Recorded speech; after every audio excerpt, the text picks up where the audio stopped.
मोदी सरकार 3.0 का ये बजट आज निर्मला सीतारमण जी ने देश के लिए प्रस्तुत किया है। आदरणीय मोदी जी की जो सोच है और उनका जो संकल्प है विकसित भारत 2047, उस विकसित भारत में जो आज बजट प्रस्तुत किया है वो एक मील का पत्थर साबित होगा।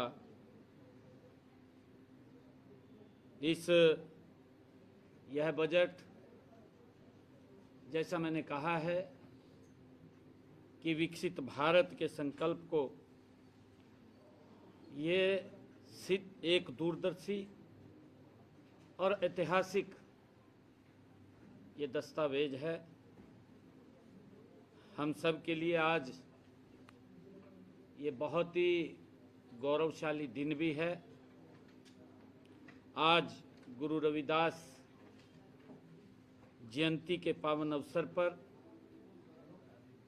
यह बजट सही मायनों में जनहित और अंत्योदय की भावना को ये समर्पित बजट है।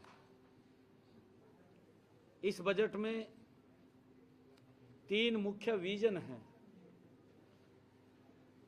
रफ्तार, क्षमता, सबका साथ। रफ्तार का अर्थ है प्रोडक्टिविटी बढ़ाकर आर्थिक विकास की गति को तेज करना। क्षमता का अर्थ है लोगों की काबिलियत को निखारना ताकि वे देश की तरक्की में भागीदार बन सकें। और सबका साथ का अर्थ है कि हर परिवार, क्षेत्र के पास कमाई के पर्याप्त संसाधन और मौके हों। ये सबका साथ का अर्थ है। यह बजट सबका साथ, सबका विकास की भावना को ये चितार्थ करने वाला ये बजट है। मैं इस कल्याणकारी बजट के लिए देश के यशस्वी प्रधानमंत्री आदरणीय नरेंद्र मोदी जी और वित्त मंत्री निर्मला सीतारमण जी का हार्दिक आभार व्यक्त करता हूं। उनका हार्दिक दिल से धन्यवाद करता हूं। यह बजट आत्मनिर्भर भारत और विकसित भारत की दिशा में मील का पत्थर है।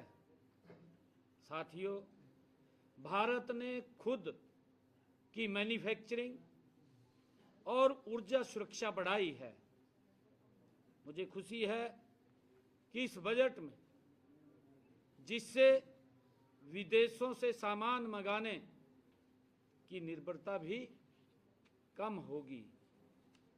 बजट में एमएसएमई और के क्षेत्र में 10,000 करोड़ रुपए का प्रावधान जैसे औद्योगिक राज्य के लिए अत्यंत लाभकारी ये सिद्ध होगा।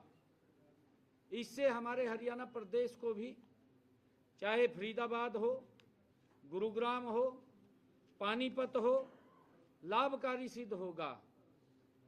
जैसे औद्योगिक केंद्रों में नई जान आएगी और युवाओं के लिए रोजगार के व्यापक अवसर खुलेंगे। इस बजट में सेमीकंडक्टर हब के लिए 40,000 करोड़ रुपए और बायो फार्मा सेक्टर की मजबूती देना ये भारत को तकनीकी महाशक्ति बनाएगा। हमें खुशी है कि इस बजट में Delhi Varanasi high speed rail corridor की घोषणा और 5 क्षेत्रीय मेडिकल हब बनाने का निर्णय इंफ्रास्ट्रक्चर और स्वास्थ्य सुविधाओं में क्रांतिकारी बदलाव लाने का काम ये बजट करेगा। महात्मा गांधी ग्राम स्वराज इनिशिएटिव से हमारे ग्रामीण कुटीर उद्योगों को और बुनकरों को भी इसका सीधा लाभ मिलेगा। साथियों, पिछले 12 सालों में भारत की अर्थव्यवस्था स्थिर रही है और बजट का 3 आयामी दृष्टिकोण, आर्थिक विकास हो, आकांक्षाओं की पूर्ति हो, सबका साथ समाज के हर वर्ग को सशक्त बनाएगा। साथियों, वैश्विक उथल पुथल के बीच भारत का 7% की विकास दर हासिल करना देश के यशस्वी प्रधानमंत्री आदरणीय नरेंद्र मोदी जी के कुशल नेतृत्व का ही ये प्रमाण है। साथियों, वित्त वर्ष अगर 2027 के लिए 12.2 लाख करोड़ रुपए का ऐतिहासिक पूंजीगत व्यय और सिटी इकोनॉमिक रीजन का विकास हरियाणा जैसे औद्योगिक और इंफ्रास्ट्रक्चर केंद्रित राज्य का प्रगति को एक नई उड़ान देने का काम ये बजट करेगा। यह बजट सर्वसमावेशी किसान, युवा, महिला, गरीब सहित 140 करोड़ देशवासियों की आकांक्षाओं को पूरा करने वाला है। साथियों, हरियाणा के लिए यह बजट विशेष रूप से उत्साहजनक है। खेलो इंडिया मिशन पर इस बजट में जो जोर दिया गया है, हमारे खिलाड़ियों को और प्रोत्साहित करेगा। साथियों, जबकि 15 पुरातात्विक स्थलों के विकास से हरियाणा की ऐतिहासिक धरोहरों जैसे राखी गढ़ी को वैश्विक पहचान मिलेगी।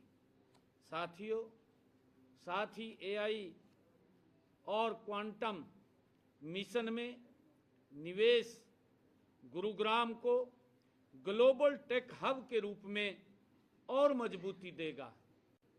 साथियों, मैन्युफैक्चरिंग और एमएसएमई पर फोकस हमारे युवाओं के लिए रोजगार के द्वार ये खोलेगा। साथियों, यह बजट सही मायनों में विकसित भारत की ये एक मजबूत नींव है। साथियों, यह बजट देश के यशस्वी प्रधानमंत्री आदरणीय मोदी जी के विकसित भारत 2047 के संकल्प को सिद्ध करने वाला ये ऐतिहासिक और दूरदर्शी बजट है। साथियों, यह बजट केवल आंकड़ों का लेखा जोखा नहीं है, बल्कि ये बजट देश के किसान, युवा, महिला और गरीब कल्याण के लिए एक सशक्त ये ब्लूप्रिंट है। साथियों, बजट में कृषि क्षेत्र के लिए आवंटन बढ़ाकर और डिजिटल एग्रीकल्चर मिशन पर जोर देकर केंद्र सरकार ने किसानों की आय की बढ़ाने की दिशा में बड़ा कदम उठाया है। साथियों, हरियाणा के लवणीय और जल भराव वाली भूमि के सुधार के लिए केंद्रीय सहायता का प्रावधान हमारे राज्य के किसानों के लिए वरदान साबित होगा। साथियों, इसी प्रकार इस बजट में स्टार्टअप्स के लिए फंड ऑफ फंड्स और आर्टिफिशियल इंटेलिजेंस हब स्थापना के प्रस्तावों से हरियाणा के युवाओं को नए अवसर मिलेंगे। साथियों, विशेष रूप से गुरुग्राम, पंचकुला जैसे शहरों में आईटी और एआई सेंटर्स को नई गति मिलेगी। राष्ट्रीय राजधानी क्षेत्र में लॉजिस्टिक हब के विकास और बुनियादी ढांचे के लिए पूंजीगत व्यय में वृद्धि से हरियाणा में निवेश के नए द्वार खुलेंगे और रोजगार के अवसर पैदा होंगे। साथियों, महिलाओं के कौशल विकास और लखपति दीदी जैसी योजनाओं के विस्तार से हरियाणा की मातृशक्ति आर्थिक रूप से और स्वावलंबी बनेगी।